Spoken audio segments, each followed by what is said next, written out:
Hello everyone, next classes में आप लोग का हार्दिक स्वागत है। आज मैं आप लोग के सम्मुख इस वीडियो के माध्यम से जो बिहार फॉरेस्ट रेंज ऑफिसर की जो लिखित परीक्षा हुई है उसका कटअप क्या होगा और उसकी लिखित परीक्षा का परिणाम कब आएगा उसके बारे में लेटेस्ट जानकारी लेकर उपस्थित हुआ हूँ। जैसा आप लोग जानते हैं 17 जनवरी को बिहार फॉरेस्ट रेंज ऑफिसर की जो लिखित परीक्षा हुई थी वो आप लोगों को 2 पाली में हुई थी। प्रथम पाली में आप लोगों को जो सामान्य हिंदी के प्रश्न पत्र थे और द्वितीय पाली में सामान्य अध्ययन के प्रश्न पत्र थे। तो जो प्रथम पाली में सामान्य हिंदी की परीक्षा हुई थी उसमें आप लोगों को 50 प्रश्न थे और प्रत्येक प्रश्न की वैल्यू 2 मार्क्स की थी और आप लोग का 0.2 निगेटिव भी था। और इसमें आप लोगों को मार्क्स 30% मार्क्स लाने हैं, सिर्फ उसका मैंने उतना लाना है 30% है। इसका जो मार्क्स होगा आप लोगों को मेगा सूची में नहीं जोड़ने वाली है। और जो द्वितीय प्रश्न पत्र था वो सामान्य अध्ययन का था।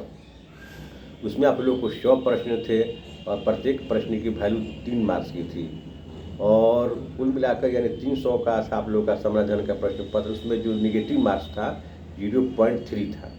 तो आप लोगों का जो रिजल्ट निकलेगा वो सामान्य अध्ययन के प्रश्न पत्र के आधार पर ही निकलेगा।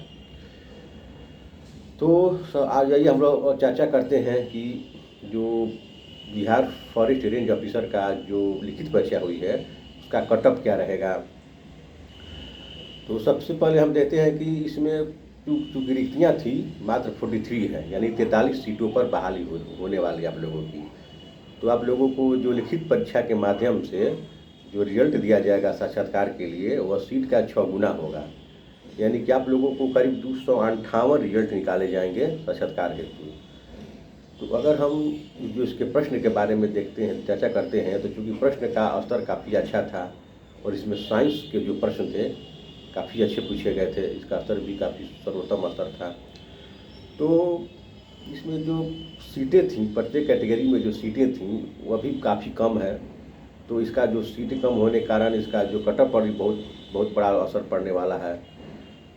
तो आपको जनरल के जो सीटें थी 25 सीटें थीं, आपको बीसी की वो 1 सीटें थी, ईबीसी की 9 सीटें थी, बीसी फीमेल की 2 सीटें थी, ईडब्ल्यूएस के लिए 4 सीटें थीं, एससी के लिए 1 सीटें थीं और एसटी के लिए भी 1 सीटें थीं। तो इस आधार पर देखें तो प्रत्येक कैटेगरी में सीटें काफ़ी कम थीं। तो इसका जो कटअप है हर एक कैटेगरी में जो कटअप रहने वाला है काफ़ी ऊंचा जाने वाला है, क्योंकि कुल सीट भी कम है, हर एक कैटेगरी में सीट भी कम है। तो मैंने सभी तथ्यों को ध्यान में रखकर प्रश्न पत्र के जो उसका जो स्तर था उसको ध्यान में रखकर और बहुत सारे छात्र जो इस परीक्षा में सम्मिलित हुए थे उन्होंने कितना स्कोर किया, इन सभी को मैंने ध्यान में रखकर जो मैंने विश्लेषण किया, जो मैंने आंकड़ा तैयार किया, इस आधार पर मैं आप लोगों को शेयर करने जा रहा हूँ इसका कटअप क्या होगा। तो जैसे मेरे अनुसार यह कटअप है, जो जनरल कैटेगरी का कटअप है आपको 81 से 83 तक रहेगा, ईडब्ल्यूएस का कटअप 79 से 82 तक रहेगा, बीसी का कटअप 78 से 82 तक जाएगा, ईबीसी का कटअप 76 से 80 तक जाएगा, एससी का कटअप 73 से 78 तक जा सकता है, एसटी का कटअप 75 से 79 तक जा सकता है, यानी 75 से 79 तक जा सकता है। तो चूँकि कटअप का ऊंचा रहने का बहुत सारा रीज़न आप लोग समझ गए होंगे कि जिस तरह से कुल सीट भी कम है और हर एक कैटेगरी में सीटें भी कम है। अगर जिन अभ्यर्थियों का इस कटअप के दायरे में उनका मार्क्स आ रहा है तो उन लोगों के लिए बहुत अच्छी खबर है कि आप लोगों का आयोग बहुत जल्द रिजल्ट देने वाला है। और रिजल्ट देखिए, प्रकाशित रिजल्ट जब निकलेगा लिखित परीक्षा का तो उसके लिए इसके बाद आप लोग को आयोग साक्षात्कार और फिजिकल के लिए कम से कम 1 से 1.5 महीना का समय निश्चित रूप से देगा। तो आप लोग बहुत सारे छात्र तो साक्षात्कार और फिजिकल के लिए तैयारी में जुटी गए होंगे और जो छात्रों को जो अब तक नहीं जुटे होंगे उन लोग से मेरा यही आग्रह है कि वो लोग अभी से ही साक्षात्कार और लिखित क्या कहते हैं साक्षात्कार और फिजिकल की तैयारी शुरू कर दें, क्योंकि उन लोगों को 1 से 1.5 महीने का समय मिलने वाला है। तो जहाँ तक इसके जो परीक्षा फल का परिणाम कब तक आएगा, तो आयोग के माध्यम से ही जानकारी मिल रही है कि फरवरी के अंत तक या आपको मार्च के मध्य तक रिजल्ट किसी भी कीमत पर प्रकाशित हो जाएगा। यानी आप लोगों को ज़्यादा संभावना है कि फरवरी के अंत में ही आ जाएगा और किसी कारणवश नहीं आता है तो आप लोगों को 10 मार्च तक आपका रिजल्ट प्रकाशित हो ही जाएगा। तो आप लोग साक्षात्कार और फिजिकल की तैयारी अभी से शुरू कर दिया, जिन छात्रों ने शुरू कर दिया है उसमें और अपने अपने नयापन लाएँ। जैसा आप लोग जानते हैं कि साक्षात्कार 50 मार्क्स का होगा और जो साक्षात्कार के मार्क्स और जो रिटेन के मार्क्स, जो रिटेन में जो आप लोगों का सामान्य अध्ययन का पेपर है उसका मार्क्स, अभी उसी के आधार पर ही आप लोगों को मेधा सूची प्रकाशित होगी। तो यानी कि आप लोगों को 300 का जो जो जो रिटन एग्जाम हुआ था, यानी जो लिखित एग्जाम 300 मार्क्स का हुआ था, सामान्य अध्ययन के प्रश्न पत्र 300 मार्क्स के थे, उसके 300 मार्क्स और जो साक्षात्कार के 50 मार्क्स, यानी कि आप लोगों का जो मेधा सूची होगी 350 मार्क्स पर निकाली जाएगी। तो आप लोगों को कम से कम दोनों मिलाकर जिन अभ्यर्थियों का 275 प्लस मार्क्स आएगा उनका चयन निश्चित तौर से हो जाएगा, लेकिन उन सभी छात्रों को शारीरिक दक्षता परीक्षा भी पास करनी होगी।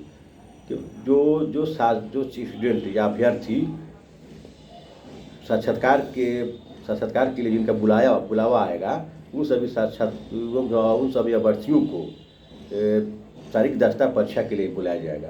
तो जितने अभ्यर्थी साक्षात्कार के लिए बुलाए जाएंगे उन सभी को शारीरिक दक्षता परीक्षा में शामिल किया जाएगा और इसके बाद जो लिखित परीक्षा यानी जो सामान्य अध्ययन का 300 मार्क्स और साक्षात्कार का 50 मार्क्स यानी 350 मार्क्स के आधार पर मेधा सूची तैयार की जाएगी।